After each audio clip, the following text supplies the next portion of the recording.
Welcome back to another episode of Hurry Up and Wait. I will be interviewing retired chaplain Captain Paul Burmeister of the U.S. Navy.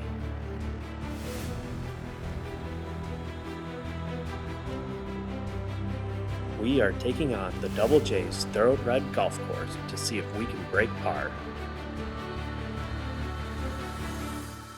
Let's get started. Well, we're going to grace it. Yeah, Lord, we are grateful for this day, and I just thank you for the chance to meet Josh. Thank you for this time together. Thank you for the chance to kind of share and reflect on our stories in the military, serving our country. And we just thank you, Lord, that you love this country. And we know that you have good things in store for us as well. We just pray for our leadership, both military and civilian today. Watch over our warriors, and especially the wounded warriors that are out there. Lord, we all need a lot of help, and you're the one who can give it to us. So bless our golf today, too. Pray it in Jesus' name. Amen. Amen. Yep. Okay.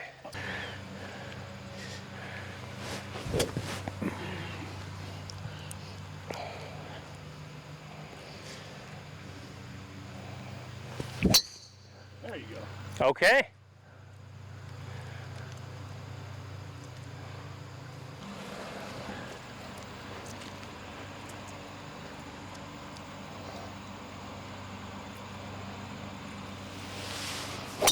Nope. Oh. Okay. Sweet. Well, welcome back, guys, to another episode. I'm here with Mr. Paul Burmeister, a Navy Chaplain veteran. What was your rank when you retired? I was an 06 captain. Oh, okay. Not 06 to be captain. confused with captain in the Army and Yes. other branches. I was going to say, yeah. you're going to have to help me with that. Right. So, just so you guys know, in the Army, a captain is an 03, which is not as high rank as an 06. I don't know. Would be the equivalent of a colonel in the other branches. That's So, by God's grace, I don't know how that happened, but give him all the glory for that. So. Yeah. So, well, thank you for being here today. Thank you for My pleasure. the story you're going to share, and Yep. and I'm excited for our interview. Yep. I always love to hang out with James because he's a veteran too. So.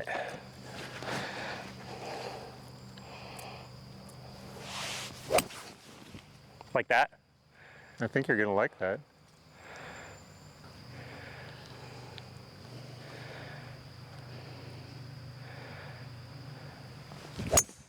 Great shot.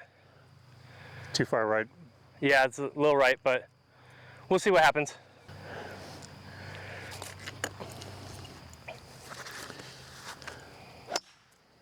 That's not bad either. I don't know where the hole is, but. So I generally like to start off my interviews with just talking about upbringing, influences, what inspired you to join the military, and even as a chaplain. Yeah, probably the biggest influence was an uncle on my mother's side, her brother John, who was a career Navy chaplain, and so Okay. he would come back from deployments and from wherever had been serving for, he'd take leave, come back to visit his parents, my grandparents, who lived right next door to us when I was growing up. And sometimes he'd have his uniform on, and he had a whole rack of ribbons and medals. He was very decorated. 2 tours in Vietnam. Oh wow.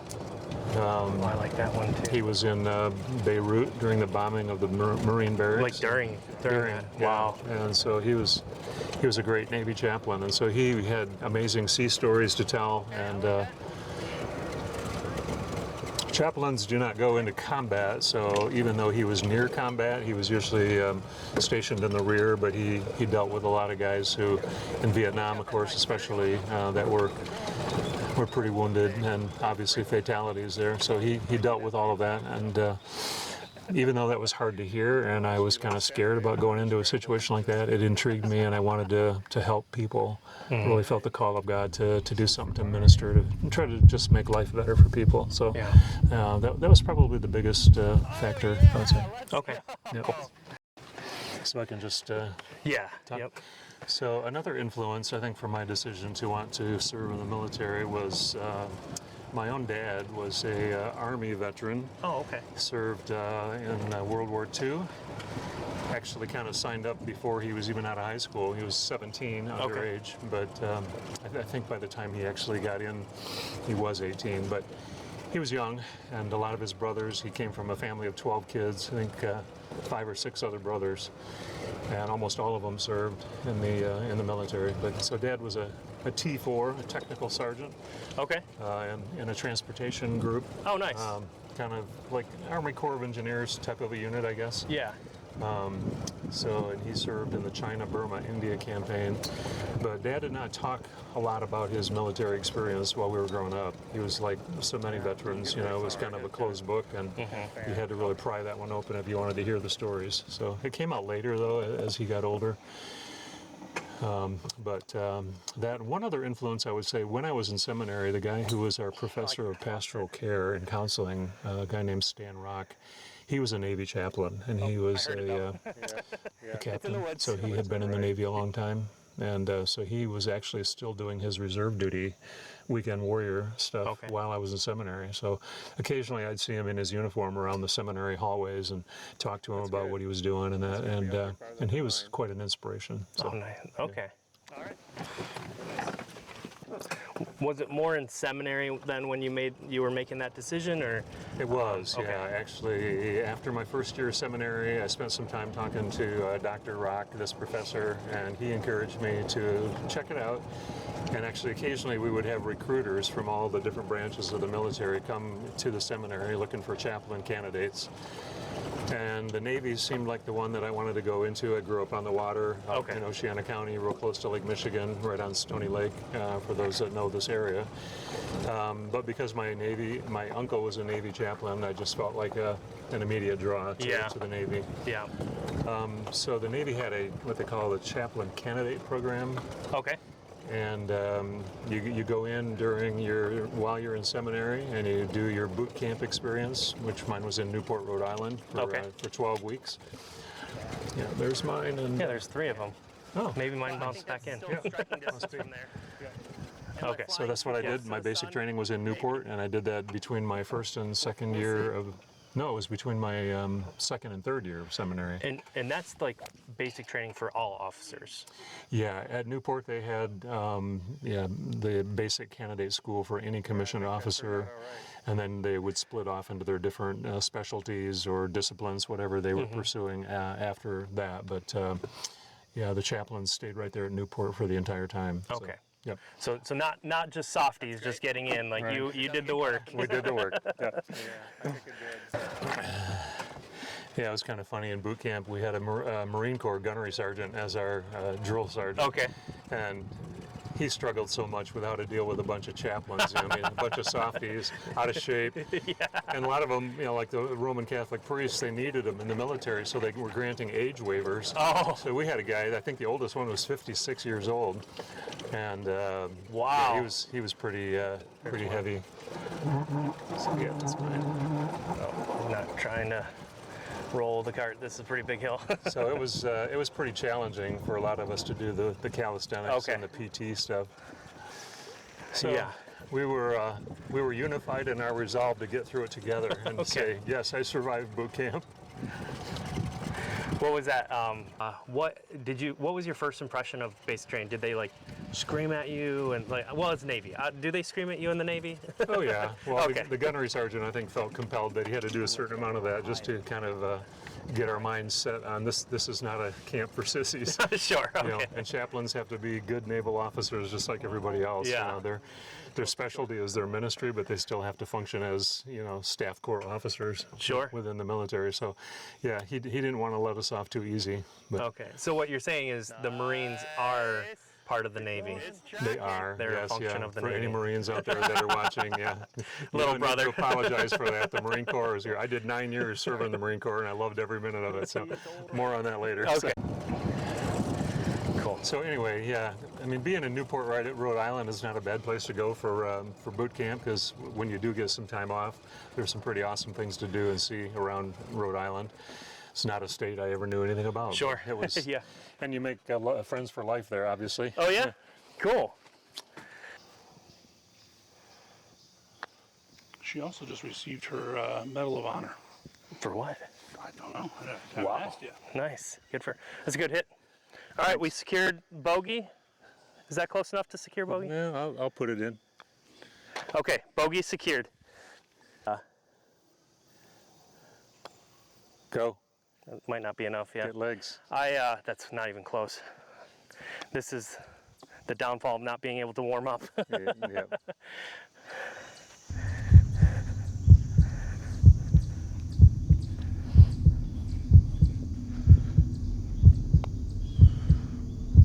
Keep going. Okay, bogey secured. We'll get it back. Oop. Do you have any fun basic training stories that you remember that you like reminisce about, or like you think back and like, oh, that was so funny, or that was really cool that we got to do that? Well, this is not so much about me as it is about my wife, and she'd probably not want me telling this story, but she came for the graduation at the end, and she was in the barracks, and we're all, primping and getting ready for the ceremony and whatever. So I'm waiting for her outside the women's restroom on the lobby level of the barracks, and waiting and waiting. She's not coming out, and then she finally comes out, and she says she got locked into the stall, and she had to crawl underneath. Oh no! to get out. And she's got nice clothes on, Yeah. obviously. So it's a little bit of a production, but. No, I mean, just, lots of stories about, kind of like competitions between guys about how many pull-ups can you do, how fast can you run the run and whatever, that kind of stuff. But I don't know, I was a pretty serious student, and, so I probably didn't have as much fun as maybe I could have or should have, but it was a great experience. Yeah, very cool. I would also probably flip too. Yeah, I did not. When I did my car, I was in a truck that actually rolled over in Iraq. We did not. We were like, oh crap, but we didn't say crap. I said poop. Oh, defecation. Yeah, and so yeah, I guess apparently they actually make you. They actually want you to say roll over, but it's like we all know that is happening. Right. Yeah. When you're in the midst of it, I think it's more for the gunner, but I would have to believe that the gunner. Everybody knows it's happening when you're about to roll over. Well, those things are so top heavy anyway. They think they're gonna roll over when they're not rolling. Yeah. Well, mine was so we were carrying. We're on a water mission, and so I wasn't on the gun this time, and I was the TC, and we had done a couple missions where it was just open water, but they had packed them. They had put them on the truck wrong, so water was just flying everywhere. And so they decided to put them in Connexes and then put them on our truck, and they overloaded them. Yeah, Especially if you're not used to driving water, because you have to balance for that shift of. Right, and then we took a route that we weren't really familiar with, so there's a part of it where it starts going gradually, and then it cuts pretty hard. And when we were on our missions, I know they put a speed limit later. You're going as fast as you can. So if and so you felt the water shift, and then come back, and then we were down. Yeah. Yep. Trouble. Yeah. All right, let's do this. So I don't really have a ton of memories, specific memories of boot camp, but I did do an OJT, an on-job training at Great Lakes Recruiting Command, or Great Lakes Naval Station, north of Chicago. Okay. It was, how long was that? It was a month, I guess. Right after boot camp, I just wanted some hands-on experience, and Professor Rock at the seminary was able to, kind of pull some strings and get me there, because it was the closest base to home where I could do that. So that was a very positive experience, looking at guys going through the enlisted version of boot camp, which is way harder. Okay. Yeah, way tougher. And then they have a lot of their A schools, which is where they learn their specific MOS, or we call them ratings in the Navy, but your job. So they have schools for that all over Great Lakes. Okay. So, yeah.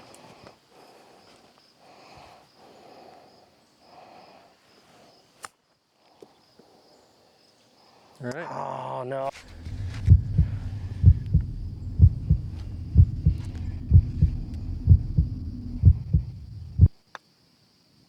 Oh, that pulls. Yeah. That pulls. Okay. Yeah. Get in. Get in.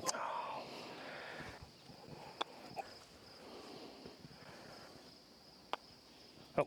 Nope. All right.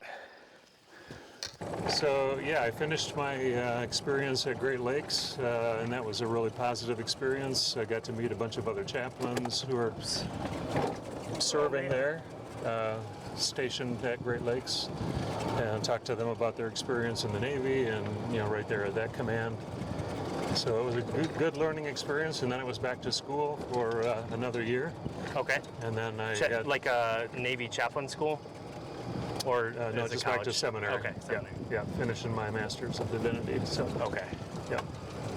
So somewhere in the midst of that, I made formal application to go on active duty, and yeah, they Okay. sent me orders. I think sometime in early to midsummer.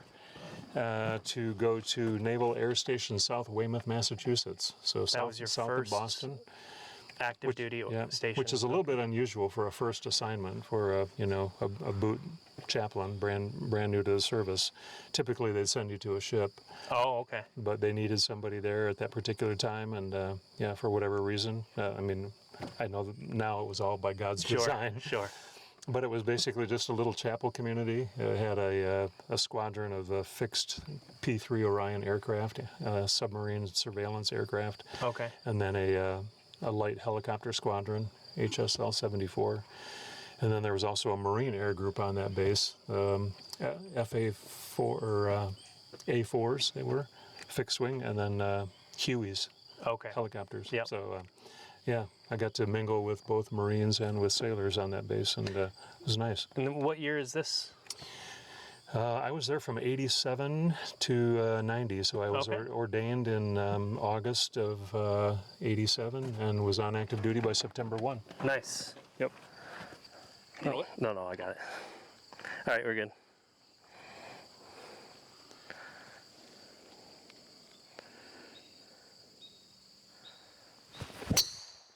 A little bit too far left.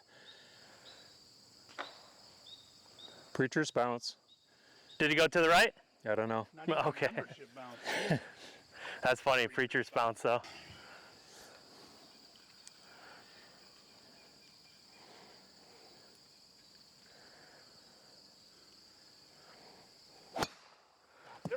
Okay. No pressure. No pressure. Don't mess up.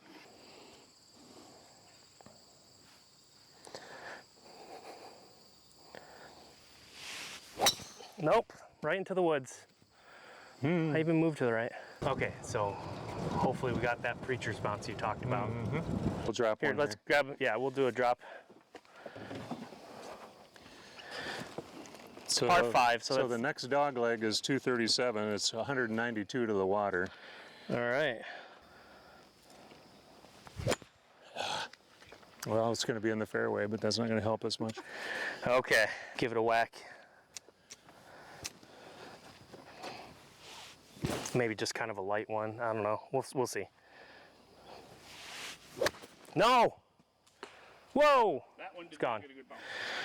That was not Man, we're preacher kind of bounce. falling apart here, aren't we? Yeah. This is like an old car horn. So yeah, that's right. I was talking about Nancy, my wife, in boot camp. So Oh, right. There we go. You guys had were been married married while you were in since boot off, camp. too. Yeah. Oh, I And see. actually Okay. during Oh, that'll be seminary too. So Let's see if that's wet or not. we got married in '82, and I didn't graduate from seminary and go on active duty until '87. So we had been married for 5 years. Oh, okay, cool. Yeah. So this was a decision that you had to make with Nancy then. Yes. Yes. And what were her? On the next hole, we'll talk about her initial thoughts. Yes. Just because that's an interesting dynamic. She did have thoughts, and yes, Yeah. it is an interesting dynamic. Very important one, because Yeah. military life is very, very much about family. Right. And doing the right thing for family. So. Right. All right, I'll take it.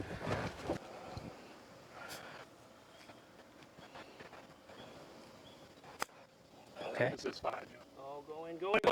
Whoa, man. It wanted to. It wanted to.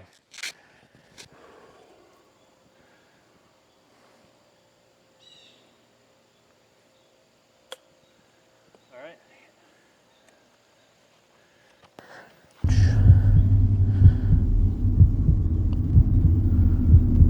Looks good. Nice.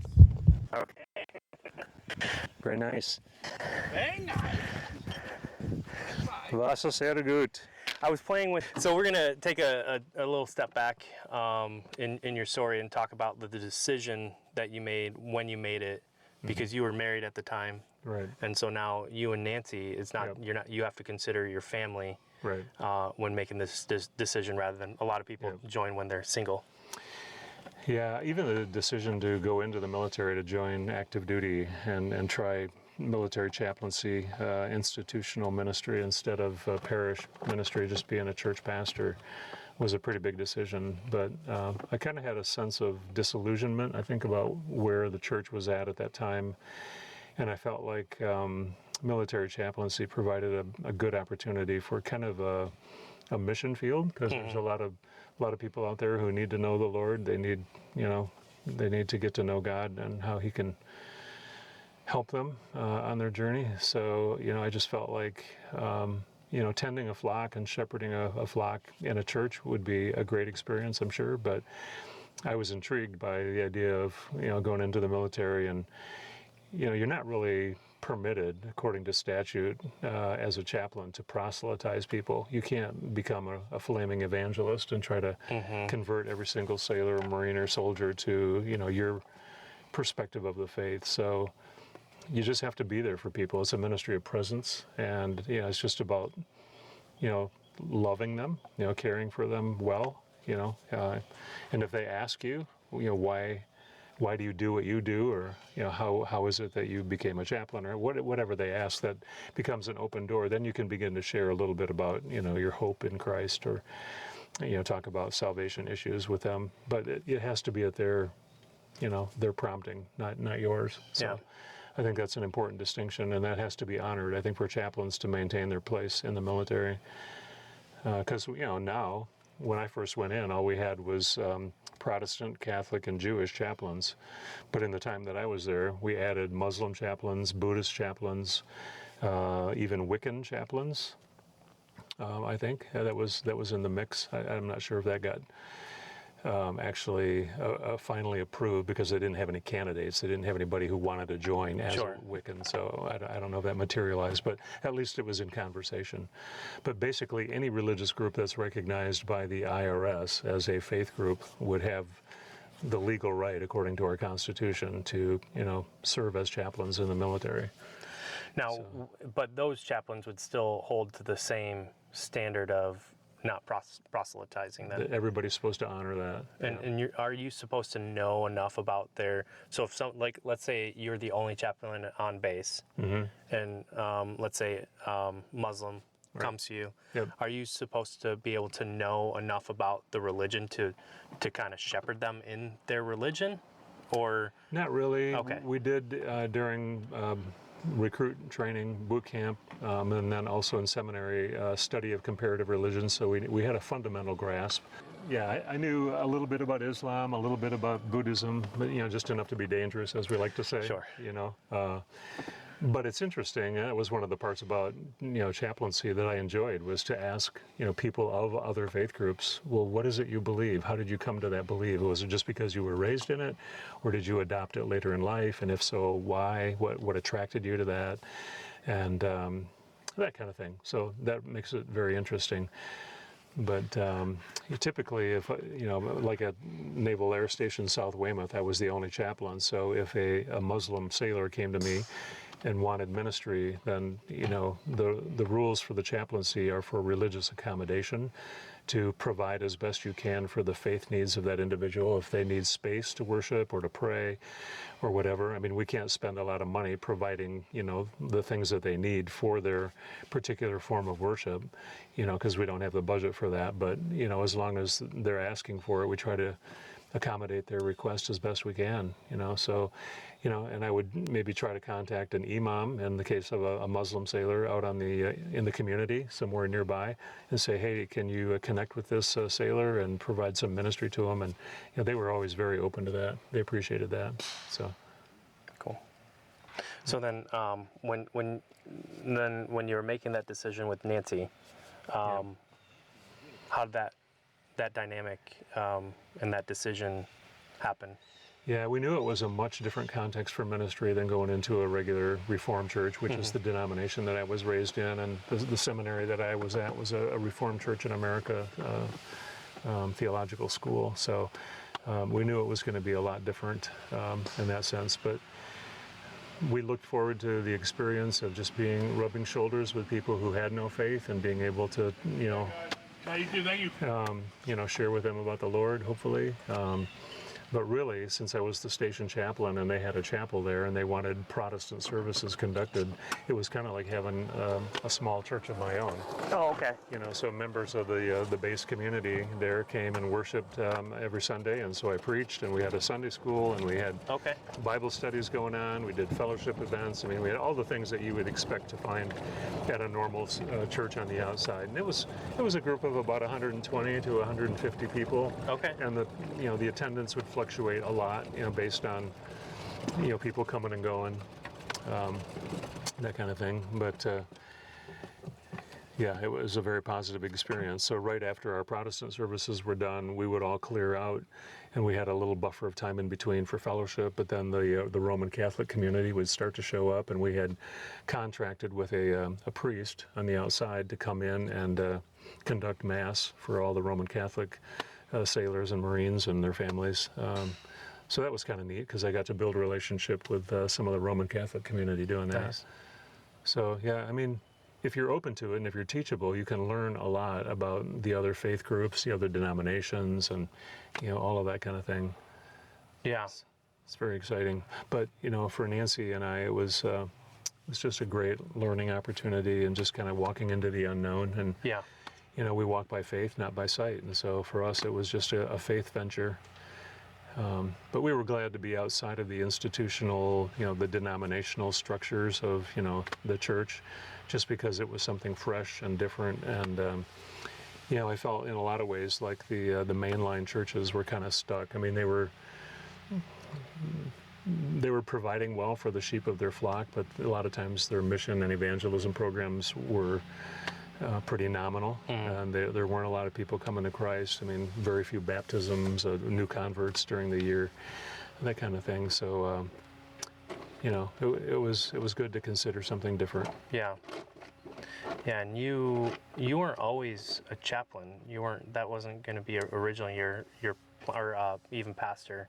Didn't you start off in banking? I was in banking before I got the call to ministry. I had gone to Hope College in Holland for a couple years and then moved to Grand Rapids and started working at Old Kent Bank, which is now Fifth Third Bank. But just kind of worked my way up the ladder of that organization, started in the stockroom pushing boxes, and then I went to installment loan collections, doing, not repossessing cars. I wasn't the guy that went out and did that, but I called people on the phone and asked them to pay their car loan bill. So I did that for a little over a year, and then moved into the trust department and worked on pension and profit sharing plans. So, it was a good job because I had some upward mobility. And then you moved to a different trust department. Yes, I did indeed. Trust. Yes. Trust in the Lord with all your heart and lean not on your own understanding. Yeah. So that was a good experience, just to be in the working world, and to relate to people that are, slugging it out every day in the trenches, kind of thing. Yeah. So I kind of lost track of where. Sorry. I was. No, that's fine. Yeah, and so we were just kind of talking about I think the kind of the influences and then the decision being made to go active duty right in that community, the first community. So so I'll jump ahead a little bit if that's okay. Sure. So we kind of went back. Now we're going to go back to where we were. So you get your first 3 years in active duty, 1990s now at this point. Right. So Desert Storm was actually starting right around the time I got my leave orders to detach from active duty because I had made the decision not to stay on active duty. Okay. Nancy and I faced that decision. We just felt like moving around the world or around the country and them going to either military schools or maybe parochial schools in the community, but basically changing location every 3 or 4 years was going to be a hardship, and we didn't want that much transition in our life as a family. So I decided to get out and do the reserve program thing at that point. So I thoroughly enjoyed. I mean, if it had just been me and I didn't have a wife and kids, I might have stayed on active duty. I probably would have, for 20 or more years. Yeah. But I was glad to get out, and then I took a call to a church in rural South Dakota. Was my first place there. Okay. So I attached to a reserve unit in Sioux Falls, South Dakota, for the beginning of my reserve career, and and it all goes on from there. Okay. Paul, can I ask you a question? Maybe you already have, or maybe it's a big question for the podcast. What was your call to worship? Like what led you to get to that point? My call to what again? Like to go into being a chaplain or go that route, coming from the bank. Yeah. That's you don't hear every day that people go from the bank to the church. Yeah. Really, when I was working there, I really wasn't, following the Lord the way I should be. Wasn't walking with Him, wasn't reading the scriptures, wasn't attending church. And the guy who was my boss in the trust department was a churchman. He was an elder at his church and played the organ for the church. And he knew that I had a faith background. I'd grown up in the Reformed Church, and so he said, "You know what? You do a great job working here, but I think there's something missing in your life." And he said, "I think you need to get back on track with the Lord." And he said, "There's a young lady who sings in the choir at the church, and he knows I love music and whatever at that point." So he enticed me to come to his church and meet Nancy, who became my wife. And but in the meantime, I start sitting under the preaching of the Word, and I realize, I'm pretty far off base. Yeah, so I'm pretty sure that's about as close as you get God talking to you as God talking to you directly. Yeah. You go meet your future life. I told you, serendipity. Nothing happens for no reason. There you go. Yeah. All right, we need purpose. to straighten one out here.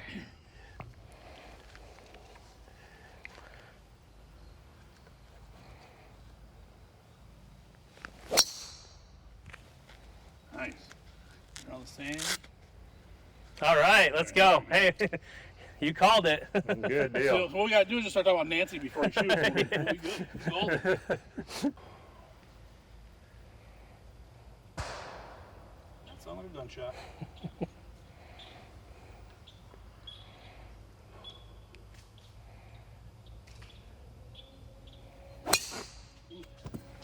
I know what I did. Ooh. That was a solid hit. Yeah. You're hitting your woods. Yeah. Yeah, you can let it rip. I wish I could. You say I can, but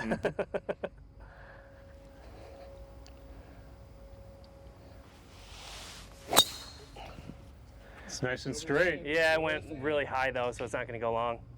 Oh, we made it on top. That's not bad. Okay. I didn't think it would go that far. So you're in North Dakota. South Dakota. Yep, South Dakota. Small rural church, about 150, 160 souls probably, something like that. Okay. Wonderful place to do ministry. Yeah. Salt of the earth kind of people. Okay. Do anything for you. So Yeah. They probably nurtured and cared for their pastor more than their pastor did that for them. That's beautiful. Yeah, it really was. It was a great, great That's place a to be. community. So I was there for 6 years, and while I was there, I was attached to a reserve unit down in Sioux Falls, which was about an hour and a half away. Okay. So not bad. That was my first exposure to doing ministry in a reserve component setting. And so that looked like more once, 1 weekend a month you would go Right. and Yep. what would you do? What's the day in the life of a reservist chaplain? It's at times it was boring because my unit was actually over in the Philippines. Oh, okay. Subic Bay. It was a supply unit. So I never made it over to the Philippines for my annual training. Typically in the reserves, you do your 1 weekend a month, and then you do like 2 weeks of active duty training during the summer or whenever it works in the schedule.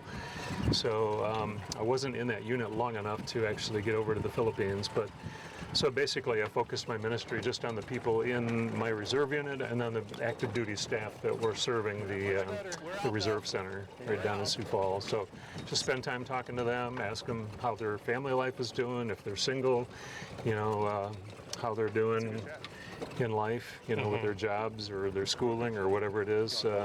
Just invite yourself to, you know, talk to people about whatever's on their mind. So Yeah. we sit around, drink a lot of coffee, and talk a lot. Okay. So, Very good. listen a lot. Yeah. I think that's probably a gimme, huh? Yeah. Well, we got about 3 more holes left, so, and I know you have a lot to talk about. Yeah, yeah. A lot to share, not just talk, but a lot to share for your experience. So let's kind of fast forward a little bit. You kind of, you were chaplain during kind of the Gulf War era, end of Cold War into Gulf War. Right. Did you have any involvement in the soldiers in that war or conflict? We had a few sailors from our reserve center in Sioux Falls that were called up for Desert Shield, Desert Storm, but yeah, not a lot, and I didn't get much opportunity to talk to them. I mean, I think they were serving in places where they were really not. Well, there wasn't a lot of action, combat action, Sure. obviously during that time anyway. But yeah, it was really kind of easy, I would say, in terms of ministry. It was just basically reporting for duty at the Reserve Center and, you know, talking to people about faith issues as they presented themselves and trying to make plans for what we needed to do in ministry if the balloon really went up. Yeah, we didn't know where things were going to go at that point. Sure. You know, Sure. in the Middle East. So.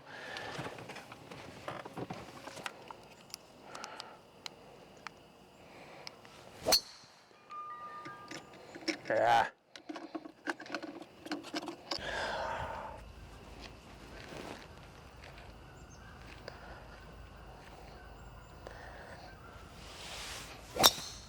Off to the right. Whoops. Didn't mean to drop it.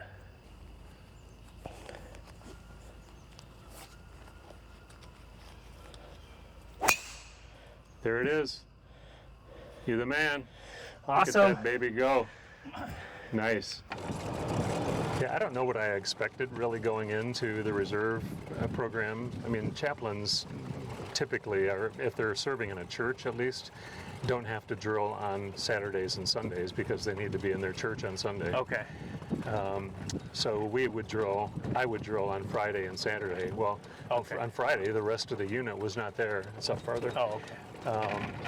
So I would mostly just sit around and talk with the active duty staff that were the support people for the reservists. And that was great. You know, I mean, they're wonderful people to get to know, and it's all about building relationship. So that, There we are. yeah, here it is. So if the time comes in their life or whatever, when they need somebody to talk to confidentially, you know, you're a person who can be there for them if they don't have a pastor or somebody else on the outside already. And that happened, you know, several times. Thank you. So, but, you know, it's not always the most challenging work. You kind of have to, you know, just make sure you're staying focused on the people and not just doing busy work and, you know, pushing paper and stuff. Is that easy to do as a chaplain? Just kind of get lost in more of the paperwork or the study rather than... It can be, yeah, yeah. You got to maintain your heart for the people, which is something the Lord needs to give you. So, Sure. Yeah. Which is true, I think, in like in civilian life too, right? It is, yeah. As a pastor. Yeah, you can be a parish pastor and sit in your office and do paperwork all the time too. So. Yeah.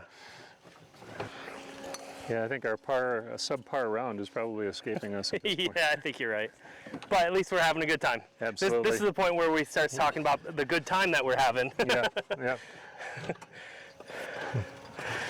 So after the unit in Sioux Falls, I ended up being at the church in South Dakota for about 6 years, and then I got a call to a church out in Yakima, Washington. Oh.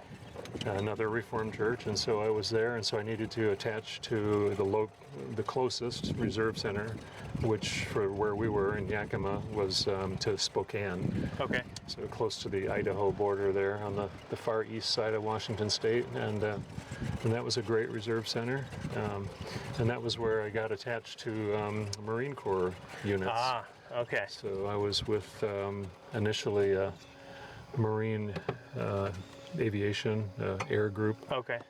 kind of a unit. and yeah, just got started to get acquainted because the Marine Corps draws their hospital corpsmen, their medics, as other branches know them, and their chaplains from the Department of the Navy. So, Okay. so those two specialties are provided by the Navy for the Marine Corps. Interesting. Okay. And Marines love their corpsmen and they Yes. love their chaplains. Yeah. As long as you take good care of them, they take very good care of you. Yeah. They're some of the best They are. human beings on the planet. Yeah. So let me see. Yeah, serving with Marine Corps units was a real privilege, and Yeah. I eventually got to be assigned to a unit, field support type of a unit, logistics Okay. kind of thing. Yep. And that was based out of Okinawa. So my annual training time was actually spent over in Okinawa. So Okay. I went there about 6 times, and each time was a wonderful experience. So Awesome. yep. What years were you in with the Marines in Washington, and then Yeah, that would have been like from 96 through 2000, I guess. Okay. Those 4 years. So just before 9/11. Yep. I don't know. Looks like there's some pull to the left, bit uphill. Let's just get a good lag putt.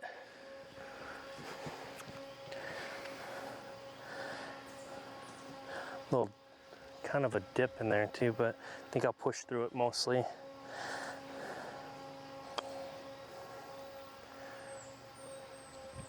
Bad. Okay, Not bad, not well, bad. got close.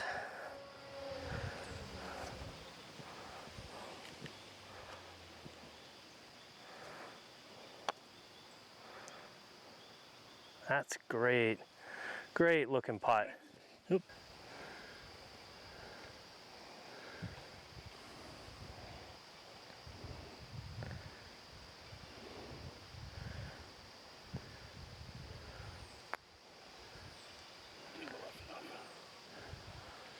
All right.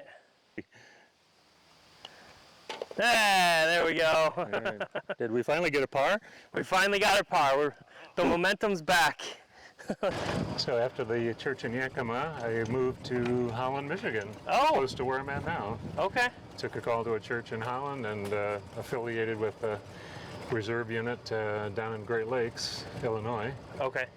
That was the closest Navy reserve unit to where I was at there, and continued to serve with the Marine Corps, though, for another 3 or 4 years, I think, at least, until I got assigned to Great Lakes Fleet Hospital Platform, they called it. So it's kind of like a MASH unit. Oh. It's a medical unit meant to be a field hospital, basically, in times of war. So Okay. set everything up, whether it's surgical wards or general medicine wards or whatever, but everything's from the ground up. Anywhere the military needs us to It's straight to the right. to put a hospital in place, we could do it. So it was a big unit with a lot of doctors, a lot of nurses, a lot of corpsmen, but then other MOS Logistical. types of logistics and support people. Yeah. So it was during my tenure in the reserve unit with the Fleet Hospital platform that I got mobilized to active duty along with the entire hospital. I mean, maybe a few people didn't go, but I think we had over 300 people that were mobilized to Germany, to Landstuhl Regional Medical Center, which is an army hospital Okay. in Germany that was caring for wounded warriors from downrange from Iraq. This is during Operation Enduring Freedom, I guess it was, 2006 Okay. to 2007. So, hey, look at that. That's a great shot. Thank you. Yeah, and there's a ball right there. Yeah. So it was a 360-day set of orders, Okay. recall orders or mobilization orders. So we deployed together as a unit, and that was an amazing experience. And that was where I had more contact with, combat warriors than any other time in my career, and it was a profound privilege to serve there. I think the hospital had itself about 4 active duty Army chaplains And then when the Navy came in, we brought 3, so we had about 7 chaplains serving the guys that were coming in, being flown in from Bagram Air Base. I mean, that was like heat of Fallujah. Right. Like the push in Fallujah was happening. So, I mean, Marines especially, like that was a big battle. Yep. And so what, I mean, I guess for some context, some extra context is what would happen is on the battlefield in Iraq or maybe Afghanistan, I don't know if it was too far away, but both. Okay. If someone were hit with an IED, badly wounded, or gunshot, whatever would happen, the trauma event. If they couldn't fix it, they would triage and send them to Germany to get their emergency surgeries. That was usually a stopover place. They'd stay in Germany for surgery or until they could get stabilized enough to get transported back to the States to Walter Reed, Bethesda, maybe one of the Air Force hospitals or something. So yeah, it was kind of a stopover place, but sometimes their stays could be fairly long because it took a long time to get them stable. So. Life's a beach. That would be the French pronunciation of that word. I realized I speak French in my sleep. I was talking in my sleep one night, and my wife said that I said, "Yeah, I speak French. Les poupées piquent." What? In your sleep? That's hilarious. Yeah.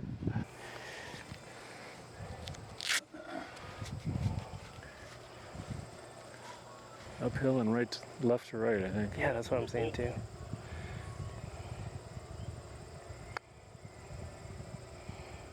That's Good nice. line. Yep. It's not bad. You want to tap that in, make sure we got... A little more uphill than I thought. Yeah, tap in par. That's nice. All right. You're in the is it considered a triage hospital? Landstuhl is an actual brick and mortar, full service hospital. It has specialties of every kind. Once the war got started, they started working really hard on traumatic brain injury stuff. Okay. And that was huge because there was a lot of that coming in. Yeah. And so your mission or one of your responsibilities was being the welcome crew for soldiers coming in. Yeah, it was interesting years ago, or I guess right at the outset of when Landstuhl started receiving patients for care from downrange. They decided that the first people they wanted personnel to meet when they came off the bus, and what happened was that they would fly them into Ramstein Air Force Base, which was only about 6 miles from the hospital, and then they would put them on, they looked like old school buses that were painted dark blue, but they could put like 3 stacks of litters on the side, each side of the bus, and so I don't know, maybe 30 litters, I guess. Okay. Carrying patients possible. So they'd get them there, they'd back up to the front door of the emergency room, and they'd just start taking them off, and they decided they wanted the chaplains to be the ones to welcome them to Landstuhl and let them know that we were going to care for them to the utmost of our ability, but that God was on their side, and God was going to see them through, and whatever words we were led to say. So. I mean, you say that successively with 30 patients coming off the bus, it's like you want to adapt it a little bit for each one because, you're just sensing some injuries are worse than others. Sure. But yeah, that was a real privilege to do that. So. Yeah. So what is that? These guys are... They're really banged up. Really banged up. Yeah, terrible. Yeah, a lot of amputees. Most of the times the amputation had been taken care of at the field hospital down in Iraq or Afghanistan. Okay. Because they needed to take care of that, and so, but then they would get them to Landstuhl where they would continue to work on them and get them ready for fitting for a prosthesis. And that typically was handled back in the States. But so they're kind of in the mental portion of what they're going through. They're kind of still coming to grips of maybe even coming to from their surgery, or have they already pretty stabilized? Yeah, kind of all over the board in terms of that. kind of just depended on how many flights per day they could do and how many litters they had available to get guys on. And of course, they prioritized. So that was all handled at the field hospital downrange. Okay. But yeah, I mean, you could tell a lot of the guys were dealing with severe shock. Yeah. Maybe they were the only survivor in their Humvee, Yeah. and then they're already dealing with survivor guilt. Like why was I the only one to survive? Yeah. So there's no answer for that. God alone knows. Right. And that'll just have to be something they sort through as they go forward. But that's tough. I mean, to lose all of your buddies, some of the guys that you're closest to in the entire world. So yeah, but that in addition to their physical injuries and the trauma to their physical body Right. that they're going through is just layer upon layer of woundedness. Yeah.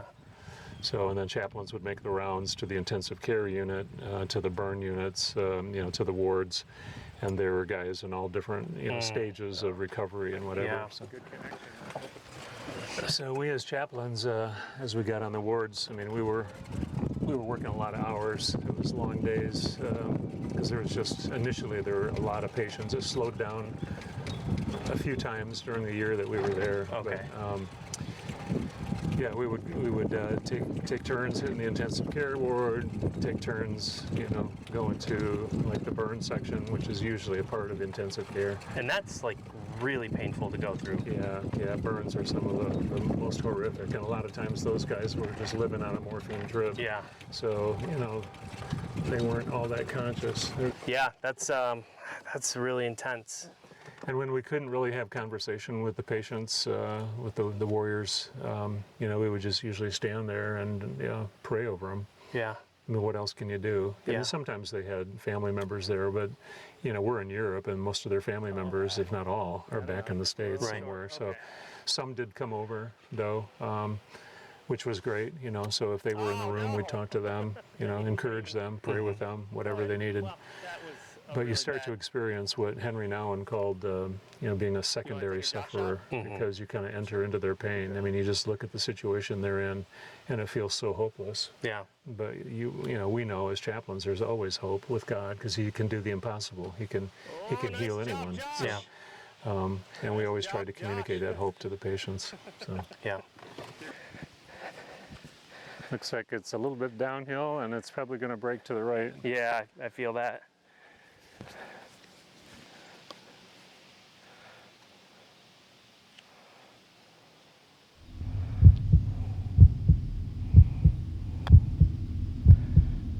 Nice. That is great. Oh, I like. Here it comes. Oh, I thought you had it. Good one. So the whole experience serving as a chaplain at Landstuhl was life-changing for Yeah. me. One of my responsibilities outside of doing rounds in the hospital was to go to the barracks, which was up the road a ways from the hospital, but guys that were ambulatory, they were able to get around on crutches or maybe even wheelchairs, or they could walk. But guys that didn't need to be inpatients were housed in the barracks up there. And we wanted to provide kind of PTSD support groups with them. So we would just get them together. We would bring in pizza, chicken, whatever kind of food, subs, sandwiches, make burgers or whatever, but we would provide a full meal, all you can eat, just get them together and just say, hey, we're going to just talk about our experiences downrange. What did you go through?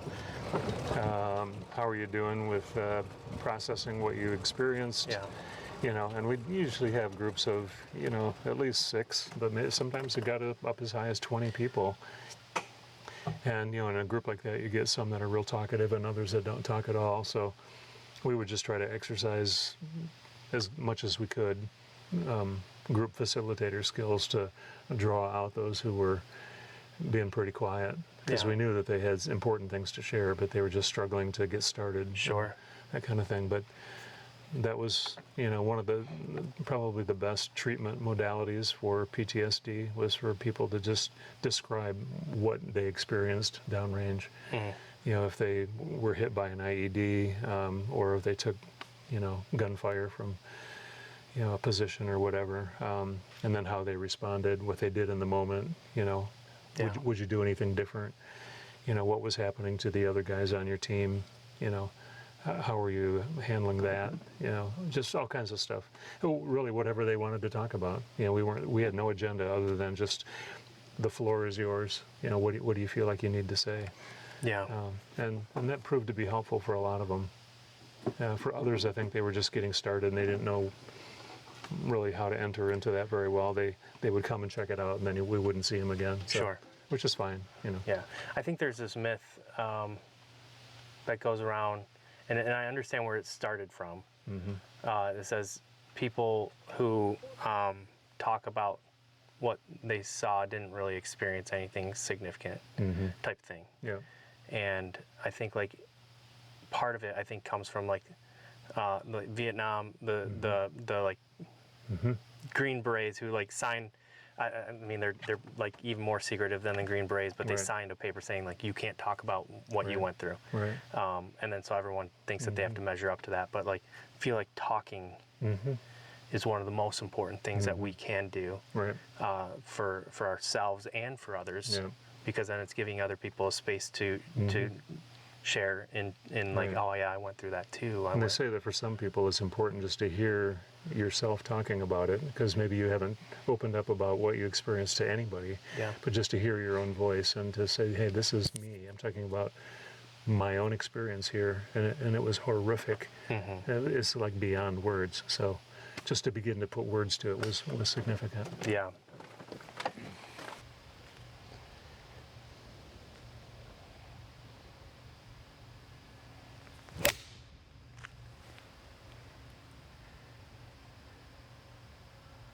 Great shot.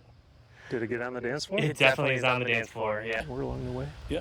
So when I was talking about that, you know exactly what I was talking about. Yeah. Yeah, I was. So, yeah, we were just kind of the talking, hearing yourself. Like, what are like? I mean, some people don't have as severe, maybe not flags, but severe like manifestations of PTSD. Right. Very true. But it's certainly something that's impacting their life. That could be easily just go, I don't need to talk about it. I'm doing fine, Yeah. right? Yeah. But like, there's something inside of them that says, yeah, but you could probably be doing better, right? You could. There's a holistic side. Right. Yeah, that was something we always had to try to deal with as we, started talking with people, breaking through some of the denial. I mean, we had guys that were amputees, and they were talking about going back to their units, that they were just going to get bandaged up in lawn stool and they were going to get sent back down range. And, we had to try to, as gently as possible, just say, you know what, based on my experience here, we don't know of a single case of somebody that was an amputee that was able to go back to their unit right away. Now maybe later they did or whatever, and you can join up with your unit if they come out of the combat zone or whatever, perhaps. But you just need a lot of medical care right now, and so your battle is to get healthy again. Sure. So yeah, but that's always tough. Yeah. 'Cause denial is a very strong mechanism, and it serves a purpose in Sure. our lives. Okay, so we're kind of talking about Lawn stool. lawn stool, kind of talking about people processing through their trauma, denial, kind of getting through that denial portion. I think I had like probably 15 years of denial, maybe more. Oh yeah, it can be a bugger. It was especially in like 2006, 2000. I was deployed in 2004, 2005. There was still that mentality of like, if you admit to Right. having PTSD or having struggling, then you're not as strong. Yeah. And so I think there's that in the military. I don't know if it's still. I think we've kind of exposed that mentality enough now. Yeah, I think all the branches really try to do a campaign against the stigma, fighting the stigma Yeah. of you're strong if you're silent, and you're a better warrior if you don't talk about it, because then you're not showing any weakness or whatever, and that's a fallacy. And so That's a hard one to overcome, but Yeah. you at least encourage people, hey, there's help available. Par. There's not going Finished to it be off any with a par. judgment or recrimination or effects of you seeking help. Yeah. We want you to do that because we want you healthy. So, yeah. One thing I forgot to mention when we were at Landstuhl, it was kind of neat. My wife was able to come over and visit. All the people in our Fleet Hospital platform were able to bring some family over at different times when they were taking leave. Okay. But Nancy actually was able to find an apartment out in the local community outside the hospital, and so she would be there for like 3 or 4 weeks.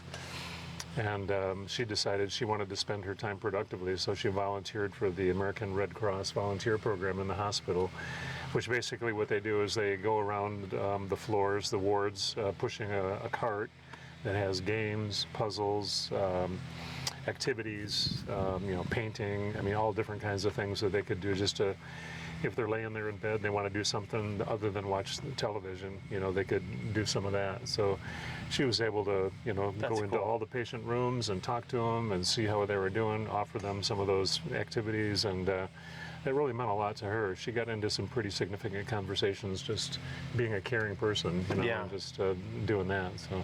Wow. So she kind of partnered with us in our mission while we were there. Yeah. When you were deployed, then were your girls already? Yeah, they were already grown. They were off in their own vocations or Okay. schooling or whatever. So Yeah, so that probably was pretty tough even for Nancy being kind of an empty nester, but then also Yeah. not having you around. yeah, she was home by herself. So Yeah. she'd much rather fly to Germany and then drive around and see some of the sights in Europe Yeah. and sit there in Allendale, Sure. which is where we were living at the time. So. Yeah, no, it was a very positive experience, I would Yeah. say, for both of us. But, like anything, it's a mixed blessing because Sure. you do have some of those ghosts to fight. When I came back, I kind of felt like I slipped into a little bit of a depression. And my wife would probably say it was more than a little bit. It was a significant depression. Yeah.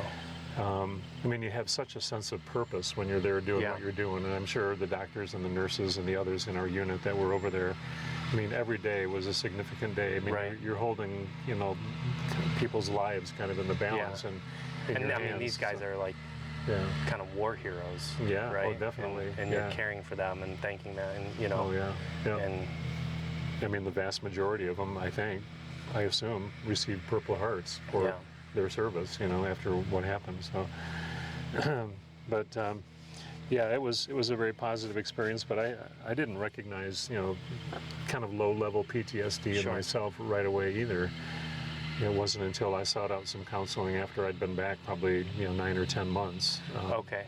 So what was that moment? I'm just gonna pull up a little bit more. That you were like, oh, maybe I should get counseling for this, or maybe there was a series of moments to make Yeah, you there realize. probably were a series of moments. I'm pretty transparent with my wife, and Yeah. she helps me with that in a gracious way. So, oops, almost.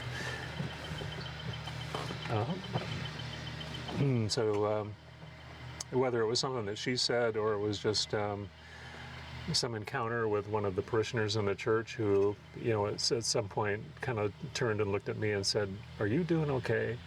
Kind of a thing, where it's like, instead of just responding, "Well, of course I'm okay. Why wouldn't I be okay?" Kind of a self-defensive posture. I think I said, "You know what? Thanks so much for asking. I really need to ponder that because I'm having a lot more days lately where I don't think I am okay." And I think it's related to my time serving in the hospital over in Germany, but I got to unpack it. I got to go after it and try to understand myself a little bit better. So I think that was the beginning, something like that. Okay. But it doesn't go right away. It doesn't go away right away. You really do have to pay attention, and self-awareness is such a huge part of, the care Right. for yourself. You can let others care for you too, and you need to do that, but, the one who needs to care about you the most is you. Yeah. Obviously God cares about you, but, he's kind of out of sight, and a lot of times, frankly, out of mind. He's not the first person you necessarily think about, Sure. but, we know that he's he's always present and he's always working. Yeah. So yeah, it's a journey for everybody, and since I was really more of a secondary sufferer, I was kind of entering into the pain and the wounds of others, but I was close enough to it because as a chaplain you need to be close to it, and I had enough of that exposure day after day after day over in the hospital there with the ones that were really dealing with it. I think that kind of brought about my own experience of having a little bit of it. So.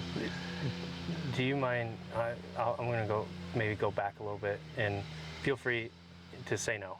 But what was that like for you? The hardest moment as a chaplain? Like, do you have like maybe a moment or a series of moments as a chaplain, or an experience with other soldiers that was just like really hard, that hit you the hardest?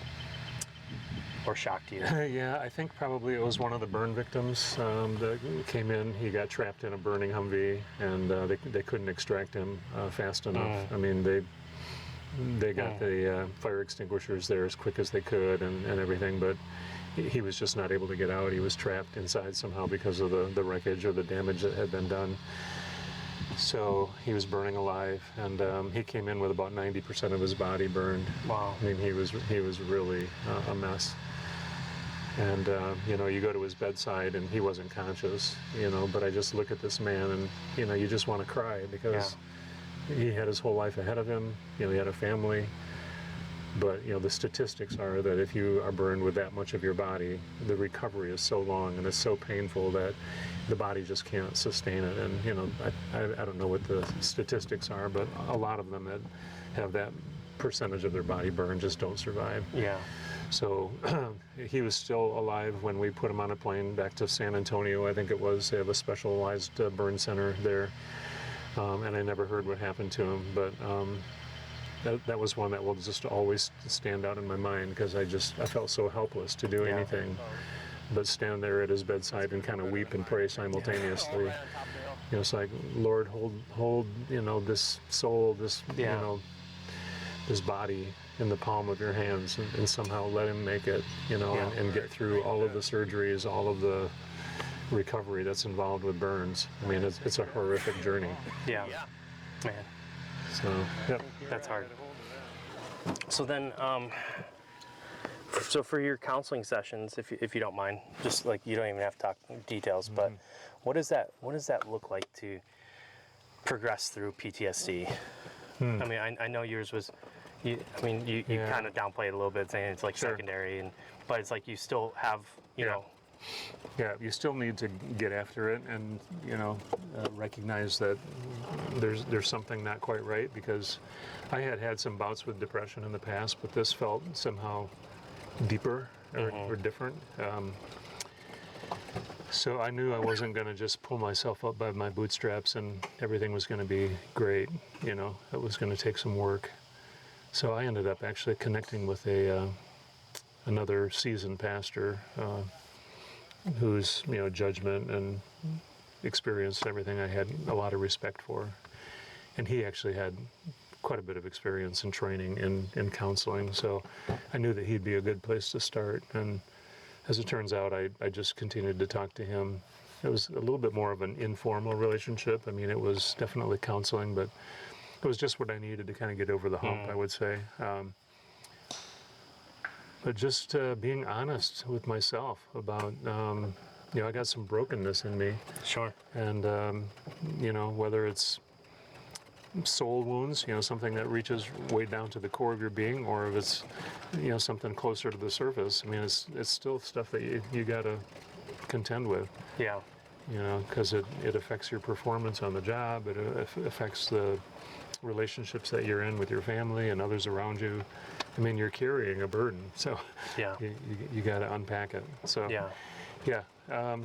I don't think I had a ton of sessions. I want to say maybe 4 or 5 sessions talking to this guy, and he said, I think we're probably have gone far enough. I was beginning to feel better at that point. Okay.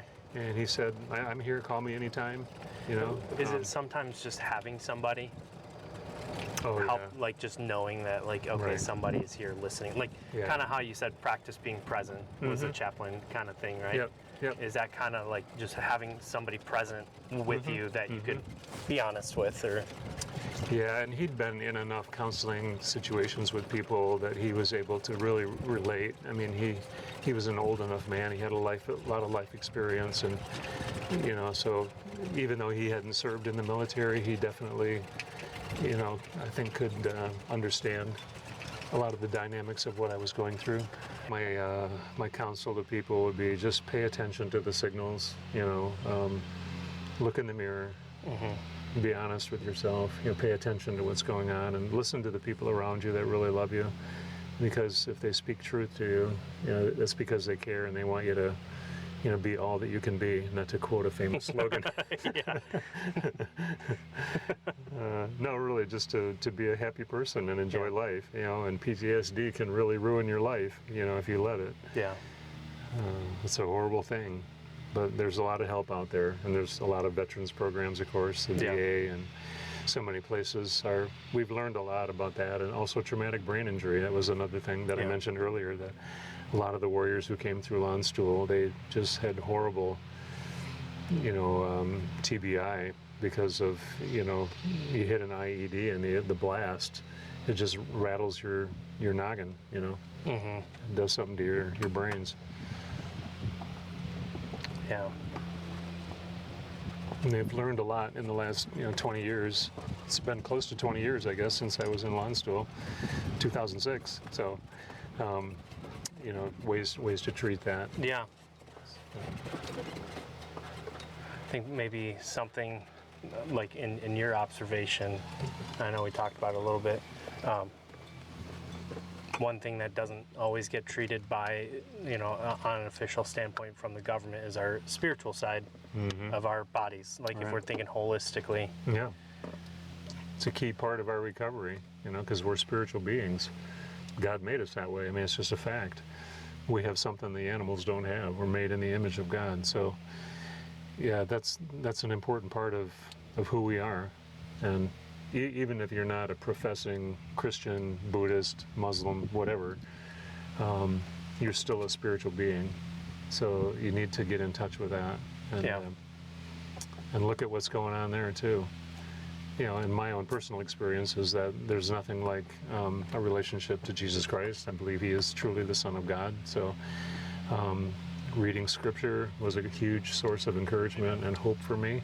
I kind of got away from it for a while after I first came back because I was so absorbed in ministry, trying to catch up from the year that I'd been gone, and just 100 different reasons. But they were all excuses, basically. I knew I needed to be in the Word of God because it is a living Word, and the Holy Spirit of God really speaks to us directly through that if we will allow ourselves to enter into it and to hear His voice. So.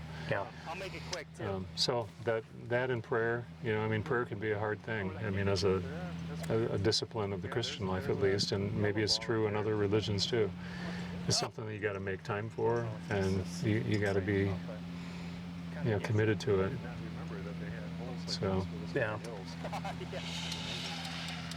But that and being in fellowship with others who share your faith, of course, being a pastor, I didn't have any choice with that. I was surrounded by people who were fellow believers, but you still, you don't put yourself above them. I don't believe in any difference between clergy and laity.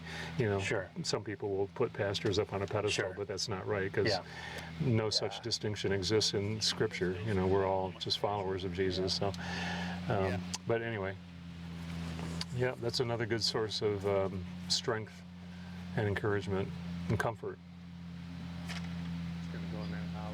All right, Josh. Yeah.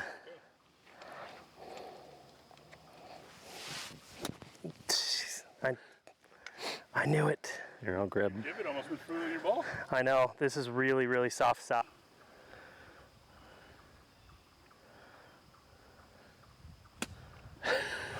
You got one. Well, That's a good shot. So The grass is so wet. that's what I was trying to warn you about. All right. Well, at least we're up there. We're up there. The grass, I've never seen the grass wrap a ball before. It's just like, Yeah, I think it's going to continue to have an impact. The Lord's using it.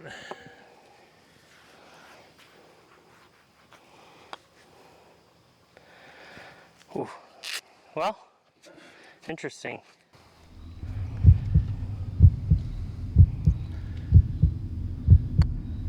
Get in. Nice. Can Oh! you believe that? Wow! That's It's got that pretty nope. good pace to it. So I've never seen a hole throw up a ball. Small. bounced off the backboard. It's too small. That is wild. Wow. Come on. There you go. There it is. Nice putt.